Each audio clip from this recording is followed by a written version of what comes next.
Hi అండి. Welcome back to కచ్చీస్ channel. ఈరోజు మా ఇంట్లో వచ్చేసి రాయలసీమ స్పెషల్ ఉగ్గాని బజ్జీ అండి. ఉగ్గాని బజ్జీ అంటే రాయలసీమలో పల్లెటూళ్ళలో చాలా ఇష్టంగా తినే టిఫిన్ అనమాట. టిఫిన్ లాగా తినారండి పల్లెటూళ్ళలో. మనము బిర్యానీ ఎలా తింటామో అంతగా ఇష్టపడే టిఫిన్ ఏదైనా ఉంది అంటే అది మాత్రం ఉగ్గాని బజ్జీనే అండి. ఎవరు బంధువులు వచ్చినా రిలేటివ్స్ వచ్చినా గుర్తొచ్చే టిఫిన్ ఏదైనా ఉందంటే ఉగ్గాని బజ్జీ. ఉగ్గాని బజ్జీకి ప్రతి ఒక్కరికి ఇష్టం కాబట్టి ఎక్కువ పల్లెటూర్లలో ఉగ్గాని బజ్జీనే చేసి పెడతారండి. నేను ఎలా చేస్తానో ఈ వీడియోలో షేర్ చేస్తున్నానండి. తగినంత ఆయిల్ వేసుకొని పోపు దినుసులు కరివేపాకు వేసాను, ఎండుమిర్చి, ఉల్లిగడ్డలు ఎక్కువ వేస్తే ఉగ్గాని బజ్జీ అనేది బాగా టేస్టీగా ఉంటుందండి. నేను ఉల్లిగడ్డలు ఎక్కువ వేసి బాగా మగ్గనిచ్చుకున్నాను. తర్వాత టమాటాలు కూడా వేసి బాగా మగ్గించుకోవాలండి. టమాటాలు కూడా వేసేస్తున్నాను. టమాటాలు వేసిన తర్వాత తగినంత ఉప్పు, పసుపు వేసుకొని మళ్ళీ మగ్గించుకోవాలండి. ఇది అంతా మగ్గిన తర్వాత నేను పచ్చిమిరపకాయలు మిక్సీలో కచ్చాపచ్చగా గ్రైండ్ చేసి పెట్టుకున్నానండి. ఇది మగ్గిన తర్వాత లాస్ట్లో వేస్తానండి, లేకపోతే ఘాటు వచ్చేస్తుందని. అది పచ్చివాసన పోయేంత వరకు ఉడికించుకుంటాను. చూడండి, ఇంకా మగ్గడానికి టైం పడుతుందండి, కొంచెం మగ్గనిద్దాము. ఇట్లా మార్నింగ్ మా ఇంట్లోకి సన్ రైజ్ ఎలా వస్తుందంటే చాలా అసలు మా వంట చేసే వాళ్ళ మా మొహానికి బాగా పడుతుందండి. డి విటమిన్ కూడా బాగా అందుతుంది. అసలు లైటింగ్ కూడా చాలా బాగుంటుందండి మార్నింగ్ వ్యూ అయితే. అదో పసుపు ఉప్పు వేసి మగ్గనిచ్చుకుంటున్నానండి. ఇది కొంచెం మగ్గేంత వరకు వెయిట్ చేద్దాం. చూడండి, అంత పసుపు కొద్దిగా ఉప్పు వేసినాను. ఇది అంతా పట్టేంత వరకు కొంచెం మగ్గిన తర్వాత ఆ పేస్ట్ వేసేసుకుంటానండి. కచ్చపచ్చగా పట్టి పెట్టేసుకున్నా కదా పచ్చిమిరపకాయలు, అది వేసేసుకుంటానండి. మా చెల్లి అయితే అదంతా చూపిస్తా అని ఒకటే ముందు వెనుకకు తిప్పుతూ ఉంది కెమెరా. మగ్గిపోతుందండి. ఇంకా ఇప్పుడు వేసేసుకుంటానండి. దాదాపుగా మగ్గిపోయింది అంతా. ఉల్లిగడ్డలు టమాటాలు బాగా మగ్గాయి. ఇప్పుడు పేస్ట్ వేసి కొంచెం పచ్చి వాసన పోయేంత వరకు మగ్గనిచ్చుకుంటాను. అంతలోపే బొరుగులు అంతా క్లీన్ చేసుకొని చెరిగి ఒక సర్వలో అన్నీ వాటర్ పోసి నానబెట్టేసుకున్నానండి. ఒక 10 నిమిషాలు నానితే చాలు బొరుగులు. నానిన తర్వాత వాటర్ మొత్తం పిండేసుకొని దీంట్లో వేసేసుకుంటానండి. మామూలుగా అది పిండేసి పెట్టేసుకున్నాను పక్కన. రెడీ అయితే వేసేసుకుంటానండి. ఇది రెడీ అయిపోయింది. ఇంకా బొరుగులు తీసేసి దీంట్లో వేసేసుకుంటానండి. మీరు ఎలా చేస్తారో కామెంట్ సెక్షన్లో కామెంట్ చేయండి. నాకు కూడా కొత్తగా ఏమైనా ఉంటే నేను కూడా నేర్చుకుంటానండి. వీక్లీ వన్స్ అయినా మేము ఉగ్గాని బజ్జీ చేయాల్సిందే అండి. మా ఇంట్లో అయితే చాలా ఇష్టం ఉగ్గాని బజ్జీ తినేవాళ్ళు. దాంట్లో నేను కూడా ఫస్ట్ ఉంటానండి. నాకు కూడా బొరుగులు బజ్జీలు అంటే చాలా ఇష్టం. మా ఇంట్లో దాదాపుగా అందరికి ఇష్టమే అండి. మీకు కూడా ఇష్టమా కాదా లేదా కూడా కామెంట్ చేయండి. ఇప్పుడు బొరుగులు వేసేసుకున్నానండి. నేను పప్పుల పొడి, కొంతమంది కొబ్బరి కూడా వేసుకుంటారండి. నేను పప్పుల పొడి ఒకటి, కొద్దిగా సాల్ట్ కూడా వేసుకొని కలిపేసుకున్నాను. తగినంత కొంచెం మగ్గనిచ్చుకొని కొత్తిమీరతో గార్నిష్ చేసుకొని పక్కన పెట్టేసుకుంటే ఉగ్గాని రెడీ అండి. Rayalaseema special uggani ready. ఇప్పుడు నేను బజ్జీలు ఎలా తయారు చేయాలో కలపడం అయితే చూపించలేదండి. డైరెక్ట్ వేసేస్తున్నాను టైం లేక. నేను ఎలా కలుపుకున్నానో ఈ వీడియోలో చెప్తానండి. శనగపిండిలో కొద్దిగా సోలా పొడి, ఉప్పు, ఇక కారము, ఉప్పు, జీలకర్ర, వాము, పచ్చిమిరపకాయలు కొన్ని వేసానండి. ఉల్లిగడ్డలు, కొత్తిమీర సన్నగా తరిగి వేసి కలిపి వేస్తున్నానండి. చాలా బాగా అయితే వచ్చాయి. నేను ఉల్లిగడ్డ బజ్జీ వేస్తున్నాను ఫస్ట్. మా పిల్లలు ఉల్లిగడ్డ బజ్జీలు తింటారండి. పచ్చిమిరపకాయలు కారం అవుతాయని ఫస్ట్ ఉల్లిగడ్డ బజ్జీ వేయి మమ్మీ అంటుంది నా బిడ్డ. అందుకోసమే ఫస్ట్ ఉల్లిగడ్డ బజ్జీలు వేసేస్తాను. చిన్నప్పుడు హోటల్స్లో ఎక్కడన్నా మా సైడ్ అయితే చిన్న పుగ్గాలు, సన్న పుగ్గాలు ఏదో అనేటోళ్ళండి ఉల్లిగడ్డ బజ్జీలని. టేస్ట్ ఎలా ఉందో అడిగి చూడాలండి. మా వాళ్ళు రెడీగా ఉన్నారు తినడానికి. నాది వేయడమే ఆలస్యం. నా కూతురు పిల్లలందరూ రెడీగా ఉన్నారు. 2 ఆయిల్ అట్లా వేసేస్తానండి. 2 బజ్జీలు బాగా వేయించుకుంటున్నానండి. హై ఫ్లేమ్ మీద పెడితే బాగా క్రిస్పీగా వస్తాయి. లోపల ఫస్ట్ వేసినప్పుడు కొంచెం మీడియంగా పెట్టేసుకొని చేసుకుంటాను. లాస్ట్లో హై పెట్టేసుకుంటాను. బాగా వేగుతాయండి. లోపల కూడా మొత్తం పిండి ఏం లేకుండా చాలా బాగా వస్తాయి. ఒకసారి ట్రై చేయండి. హై ఫ్లేమ్లో పెడితే పైన ఒకటి రెడ్ అయిపోతుంది కానీ లోపల మగ్గవన్నమాట. పిండి పిండిగా ఉంటాయి. కొంచెం మీడియం ఫ్లేమ్లో ఫస్ట్ కాల్చుకొని తర్వాత హై ఫ్లేమ్ పెట్టి కాల్చేసుకుంటే బాగా క్రిస్పీగా లోపల కూడా డీప్గా మొత్తంగా బాగా కాలుతాయండి ఉల్లిగడ్డ బజ్జీ. ఇప్పుడు బజ్జీలు కూడా వేస్తున్నానండి, చూపిస్తున్నా చూడండి. బజ్జీలు కూడా చాలా బాగా వచ్చాయండి. అసలు మేము కొంచెం కొద్ది మందే కాబట్టి నేను కొంచెమే కలుపుకున్నానండి. వేసేస్తున్నాను. అసలు చాలా వేయంగానే బాగా పొంగుతున్నాయి అన్నమాట. ఆయిల్ కూడా అసలు ఏం పట్టుకోలేదండి, చాలా బాగా వచ్చాయి అసలు. ఇలా పచ్చిమిరపకాయ కనిపించేలాగా వేసామనుకోండి బజ్జీలు, మిరపకాయ కూడా బాగా కాలుతుంది, అంత కారంగా ఏమి ఉండదండి. ఇట్లా వేసి చూడండి ఒకసారి. కొంతమంది ఫుల్గా ముంచేసి మిరపకాయ కనిపించినట్టుగా వేసేస్తుంటారు కదా, అవి లోపల కారంగా బాగా కాలక పచ్చిమిరపకాయ లోపల కాలదు కదా, అందుకని కారం అనిపిస్తుందండి. ఇట్లా హాఫ్ వేసినాం అనుకోండి, హాఫ్ మిరపకాయ బయట ఆయిల్లో బాగా మగ్గి బాగా తినడానికి కూడా అంత కారం అనిపించదండి. కాబట్టి నేను మిరపకాయ కనిపించేలాగా వేస్తానండి బజ్జీలు, చాలా బాగుంటాయి. చూడండి ఎంత బాగా వెళ్తున్నాయో, అసలు చూస్తుంటేనే తినాలనిపిస్తుంది. అయితే రెడీ అవుతున్నాయండి, ఇంకా అన్నీ పెట్టేస్తున్నాను అక్కడ. మా చెల్లి అన్నీ పెట్టేసింది, కొన్ని రెడీ చేస్తున్నాం తినడానికి వాళ్ళకి. ఇంకా బజ్జీలు ఉల్లిగడ్డ బజ్జీ రెడీ అయింది. ఇది ఒక వాయి వేసేస్తే ఇంకా వాళ్ళు కూర్చొని తినేస్తారండి. వాళ్ళు ఎలా ఉందో కూడా వాళ్ళు అడిగి చెప్తానండి మీకు వీడియోలో వాళ్ళు కూడా డైలీ డ్యూటీలకు వెళ్ళి వెళ్ళి విసుగొచ్చింది కదండి, ఇలా సండే పూట వాళ్ళకి ఇష్టమైంది చేసి పెడితే చాలా ఇష్టంగా తింటారు, మనకు కూడా తృప్తిగా ఉంటుందండి. మా ఇంట్లో అయితే సండే రోజు ఇంట్లోనే ఉంటారండి పాపం, పిల్లలతో ఆడుకుంటూ బాగా స్పెండ్ చేస్తారండి. మాతో కూడా ఇష్టమైనవి ఏమైనా సినిమాలు పెట్టడం, ఇలా అన్నీ హ్యాపీగా ఉంటాం సండే రోజు. మీరు కూడా అలాగే ఉంటారో లేదో కామెంట్ చేయండి. ఇప్పుడు టేస్ట్ ఎలా ఉందో మా వాళ్ళని అడిగి చెప్తానండి, వాళ్ళే చెప్తారు.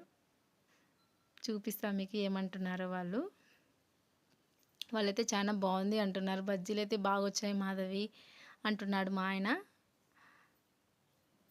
మార్నింగ్ 9:30 కల్లా ఆ రోజు టిఫిన్ తినేసారండి.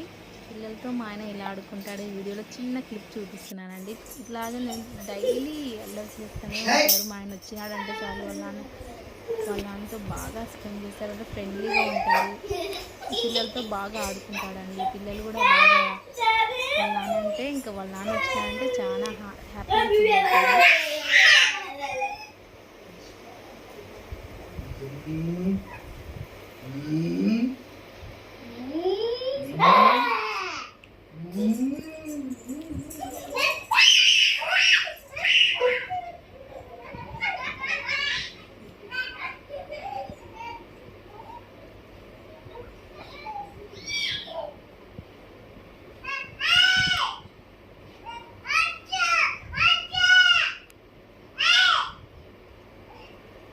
బెండకాయ మసాలా కర్రీ ఎలా తయారు చేయాలో చూద్దాం. బెండకాయ మసాలా కర్రీకి కావాల్సిన పదార్థాలు: బెండకాయలు, ఉల్లిగడ్డలు, టమాటా ముక్కలు, కరివేపాకు. ఒక కడాయి తీసుకున్నామండి.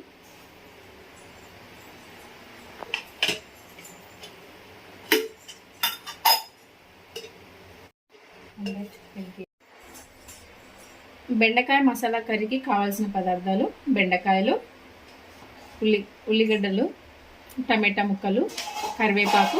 ఒక ప్యాన్ తీసుకొని ఆయిల్ వేసుకున్నానండి. వేడెక్కాక కొంచెం ఆయిల్ హీట్ అయిన తర్వాత బెండకాయలు ఇలా వేయించుకున్నానండి. 50% కానీ 70% వేయించుకొని పక్కన పెట్టేసుకున్నాను. ఇట్లా వేయించుకుంటున్నాను, ఈ మాత్రం వేగితే చాలండి. వేయించి పక్కన పెట్టేసుకున్నాను. దాంట్లో మళ్ళీ కొంచెం తగినంత ఆయిల్ వేసుకొని పోపు దినుసులు, జీలకర్ర, ఎండుమిర్చి, కరివేపాకు, ఉల్లిగడ్డలు వేసి బాగా మగ్గనిచ్చుకుంటున్నానండి. చూపిస్తా చూడండి. ఎండుమిర్చి వేసేస్తున్నాను, బాగా వేయించుకున్నానండి. ఉల్లిగడ్డలు కూడా వేసేసుకొని వేయించేసుకోవడమే అండి. కొంచెం బాగా మగ్గనిచ్చుకోవాలండి, గోల్డెన్ కలర్ వచ్చేంత వరకు మగ్గనిచ్చిన తర్వాత. బెండకాయ మసాలా కర్రీ కాబట్టి తయారు చేసుకునేది కొంచెం బాగా గ్రేవీ లాగా ఉండాలండి, కాబట్టి బాగా మెత్తగా వేయించుకోవాలంటే మెత్తగా అయ్యేంత వరకు. ఇప్పుడు టమాటాలు కూడా వేసి బాగా మగ్గనిచ్చుకుంటున్నాను. దీంట్లోకి పసుపు, గరం మసాలా, జీలకర్ర పొడి, ధనియా పొడి వేసి మళ్ళీ మగ్గించుకుందామండి. ఇప్పుడు వీడియోలో వేసి చూపిస్తా చూడండి. వేసేసాను. అది క్లిప్ అయిపోయిందండి వీడియో అన్నీ వేయడము. నేనైతే గరం మసాలా, ధనియా పొడి, జీలకర్ర పొడి వేసి బాగా వేయించుకుంటున్నాను.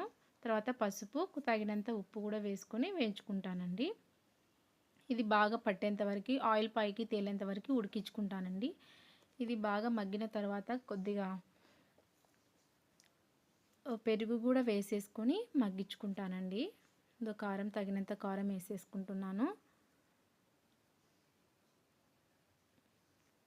ఇదంతా బాగా ఆయిల్లో ఉడికి ఆయిల్ మొత్తం పైకి తేలాలండి. ఇప్పుడు పెరుగు వేసుకున్నా కదా, బాగా ఉడకనిచ్చుకోవాలి. సిమ్లో పెట్టుకొని వేయించుకోండి, లేకపోతే మనకి తొందరగా ఆయిల్ వచ్చినా లోపలంతా మగ్గదనమాట. అందుకని సిమ్లో పెట్టుకొని ఇది ఆయిల్ మొత్తం పైకి తేలేంతలాగా మగ్గించుకోవాలి.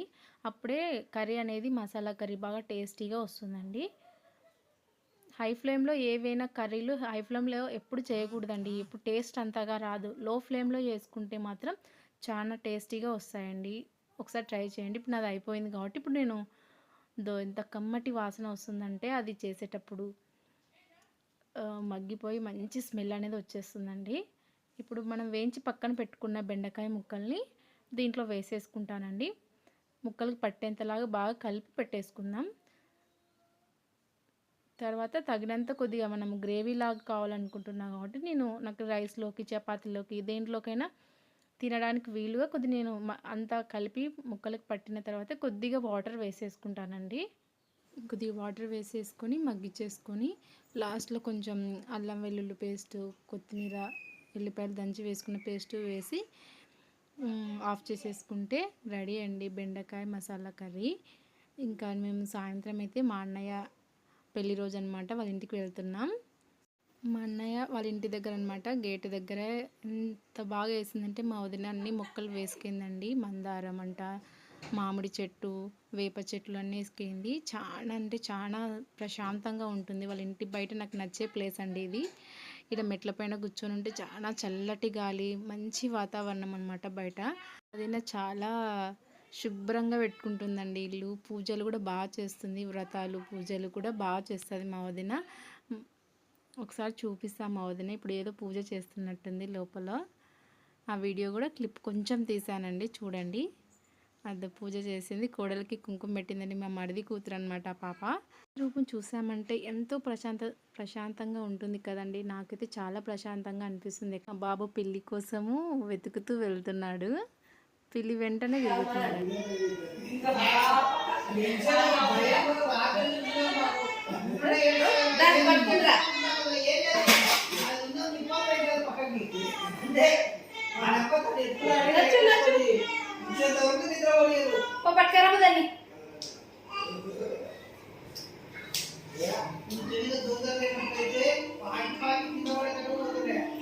అర్జుడు అందరు భయపడుతుంటే వీడైతే పట్టుకొని పోతున్నాడు.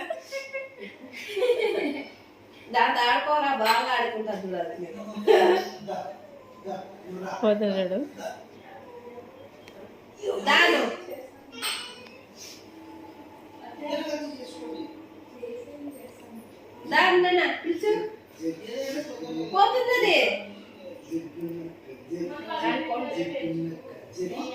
కొంచెం రెస్ట్ తీసుకుంటున్నాడు. పోతాడు, మళ్ళీ బయటికి పోతాడు.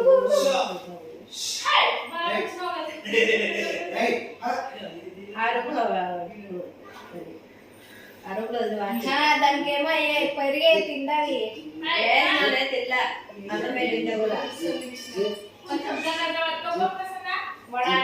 భయపడిపోయిందని అలా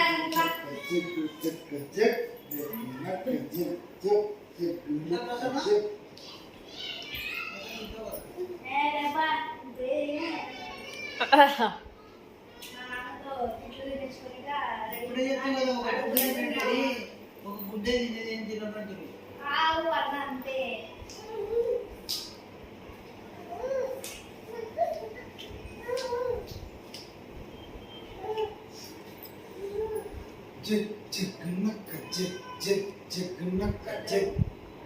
టీ ఉందాడా? నా వదిన మ్యారేజ్ డే అని చెప్పాను కదండి, వాళ్ళ ఫ్రెండ్ మా అన్నయ్య వాళ్ళ ఫ్రెండ్స్ చిన్న కేక్ తెచ్చారండి. వాళ్ళ ముందు కట్ చేస్తున్నారనమాట. మేము కూడా ఒకరికొకరు తినిపించుకుంటున్నామండి. మా వదినకి నేను పెట్టేశాను. మా వదిన కూతురు అంతా వీడియోస్ షూట్ చేస్తుందండి.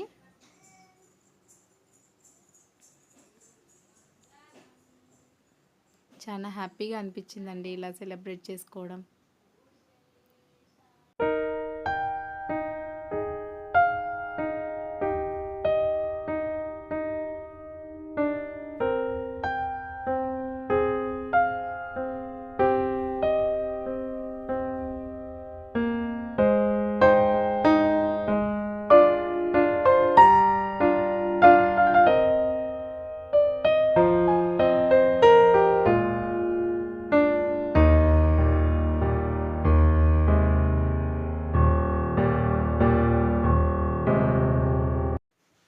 ఇంకా మేమైతే అందరం నైట్ డిన్నర్ కోసం ప్లాన్ చేసుకుంటున్నామని, ఇంట్లో చేసుకుందామా లేక బయటికి వెళ్ళి తిందామా అనుకుంటున్నాము.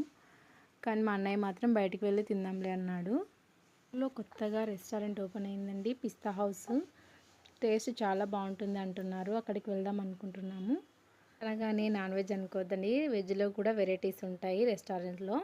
మేమైతే పన్నీర్ బటర్ మసాలా, బటర్ నాను, స్టార్టర్డ్ వచ్చేసి పన్నీర్ చిల్లీ, తందూరి రోటీ, ఇంకా పన్నీర్ బిర్యానీ తీసుకున్నామండి. టేస్ట్ అయితే చాలా బాగుంది. మీరు కూడా ఒకసారి వెళ్తే ట్రై చేసి చూడండి. పిస్తా హౌస్లో మేము మా పిల్లల అల్లరి ఫొటోస్ తీసుకుంటున్నామండి పిల్లలవి. మా ఆయన మాత్రం మెనూ కార్డు చూస్తూనే ఉన్నాడు ఏవేవి బాగుంటాయని.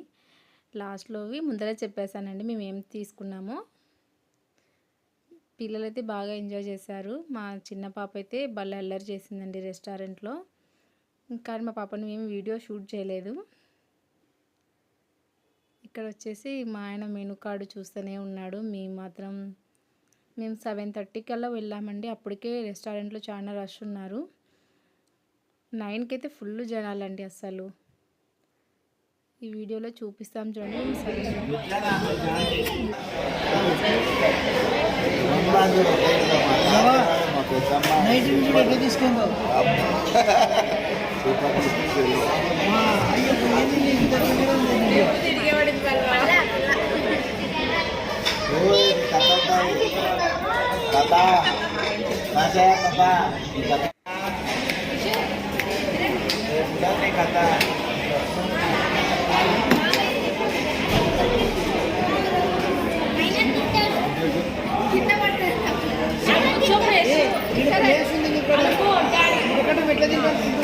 ఆర్డర్ వచ్చేస్తుంది. టేస్ట్ అయితే చాలా బాగుందండి, మాకైతే నచ్చింది. డిన్నర్ చేసేసి సినిమా లాస్ట్లో కొంచెం డిన్నర్ చేసేది ఎక్కువ తీయలేదన్నమాట. నేను స్టార్టింగ్లో నేను ప్లేట్లో పెట్టుకునేటప్పుడు ఒకటి షూట్ చేశాను, తర్వాత చేయలేదు. ఇంకా తినేసి పిల్లల్లో ఏడుస్తాను, తొందరగా తినేసాను. సెల్లు పక్కన పెట్టేసాను. మా అన్నయ్య ఇదండి.